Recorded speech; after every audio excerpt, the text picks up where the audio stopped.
Ambassador Tyal, when you see this visit of the Japanese Prime Minister and we see this escalation of depth in the India-Japan relationship, how do you look at this visit and how do you look at this bilateral relationship that we have seen growing in these last few years? India-Japan friendship really goes back decades.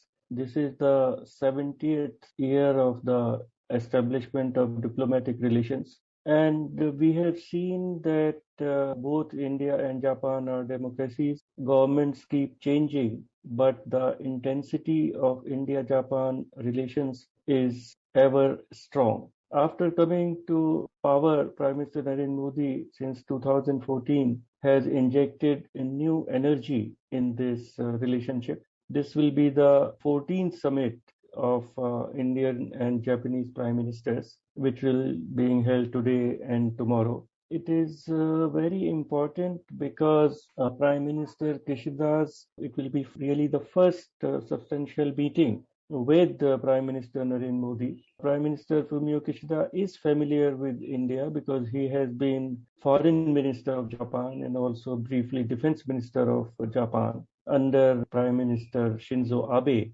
And as we all know, the India-Japan relationship really became very strong strategically when Prime Minister Shinzo Abe was Prime Minister of Japan in his 2 terms. There was always a very strong economic content to India-Japan relationship, but over the years and particularly about 8-9 years, the strategic content has become very, very important. And Japan is now India's special strategic and global partnership, which was announced when Prime Minister Modi visited Japan for the 9th summit.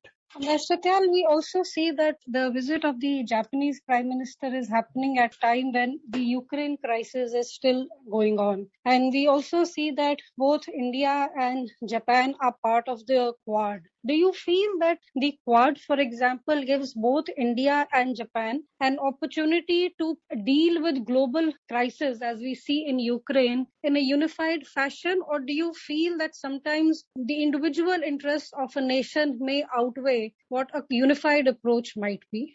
It is important to note that Quad, the quadrilateral forum between India, Japan, United States, and Australia, has been established in the context of Indo-Pacific. And the arena of its work, its joint thinking, joint strategization is limited for Indo-Pacific. And the crisis, what we are witnessing now in Ukraine is primarily a European phenomenon. Some analysts have said that this is the start of a second Cold War in Europe. And it is very important that India and our partners in Quad understand and insulate the Indo-Pacific strategic issues from European strategic issues. And we also note that Japan is a military alliance partner, defense alliance partner of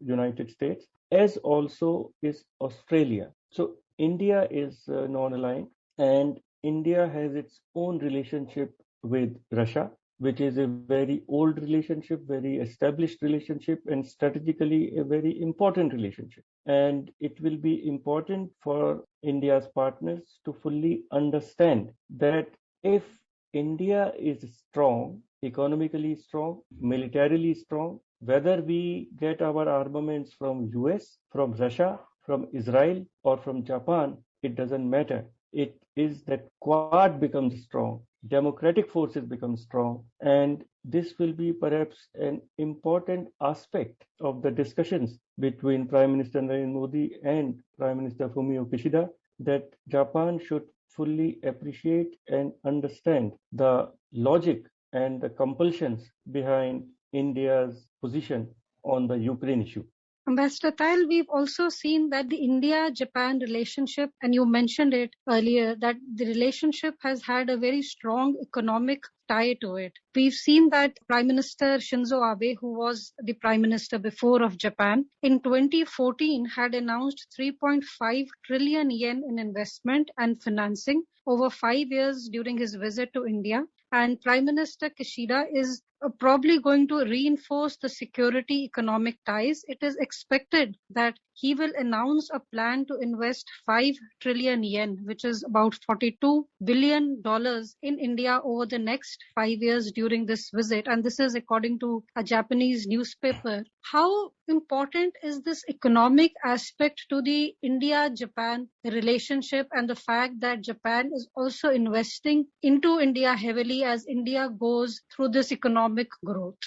Japan-India economic relationship really has three aspects: one of trade, one of investment, and one of the overseas direct assistance, which is provided by JICA, the Japanese International Cooperation Agency, to India. Trade between India and Japan is of the order of about $17 billion, but it has not been growing as rapidly as was expected. And also, the balance is heavily in favor of Japan, which needs to be addressed. There is a comprehensive economic partnership agreement which was signed and became operational in 2011, but its results have not been as good as expected. So more needs to be done to enhance India-Japan trade. On the investment aspect, Japan is the fifth largest investor in India with a cumulative investment of almost $34 billion. Yes, Japanese companies were very keen to come to India, and there was a move in Japan to shift some of their production from China because Japanese companies were becoming over dependent on China. But unfortunately, much of this shift of Japanese companies from China has been towards Vietnam, towards Indonesia and other ASEAN countries, and not towards India. We in India are very much conscious of this, and ease of doing business is being constantly improved. The government and Prime Minister Narendra Modi himself is very, very conscious to push in that direction, and hopefully this will happen. Japanese investors are by nature more cautious and more conservative. And what is holding them back? We should also note that two or three very major Japanese investments in India have gone badly against the Japanese companies. One was their major investment in Ranbaxy pharmaceutical company, and another was in the Tata Mobile Group, Tata Docomo. Both have gone very bad. But Japanese investors like SoftBank are investing heavily in our startup sector, in our IT sector, and perhaps more investment will come in that sector, whereas the government of India, the people of India, want more investment in the manufacturing sector. If I talk about the ODA part, the Overseas Development Assistance part, the total assistance from Japan to India has been of the order of 20 billion US dollars, and the effort is to strengthen India's infrastructure.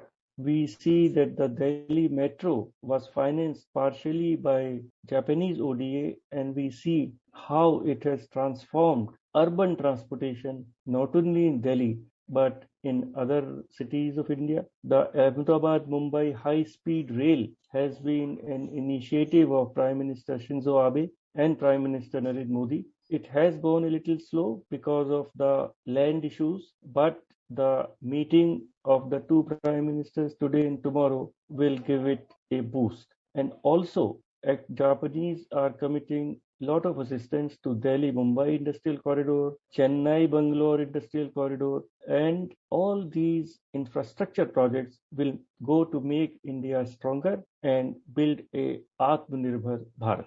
Vestatile, we also see that in 2017, a decision was taken to establish the India-Japan Act East Forum. The objective is to coordinate development projects in northeastern parts of India in areas of connectivity, forest management, disaster risk reduction, and capacity building. And we have seen that several projects, including the upgradation of highways in Meghalaya, Tripura, and Mizoram, is underway. Do you feel the fact that Japan is also coordinating with India over the development in the northeastern state also lends this India-Japan relationship a unique advantage, a uniqueness to it? Very much so. And if we look at the list of projects which are being executed all over India with the Japanese cooperation and collaboration and assistance, a very large number of important projects are in the northeastern states of India. Many of them are almost complete, like roads between Guwahati and Shillong, etc. And many more projects are under execution. Yes, Japan is a strong partner in our Act East policy, but because of very good reasons, India has not joined the RCEP, the Regional Comprehensive Economic Partnership, which was piloted by ASEAN with the membership of Japan, China, Australia, etc. And Japanese are a little disappointed with that. And again, Prime Minister Narendra Modi will surely explain or clarify and give our reasons why India found it difficult to join RCEP, because Japan has always been advocating India's joining the RCEP. Another issue there would be this change in government in Myanmar, because our entire Act East policy was also based on road linkage towards Thailand through Myanmar. But after the army coup, things have become slow there, and that is another difficulty which India and Japan will certainly discuss. With these comments, we bring today's discussion to an end. Thank you. Thank you.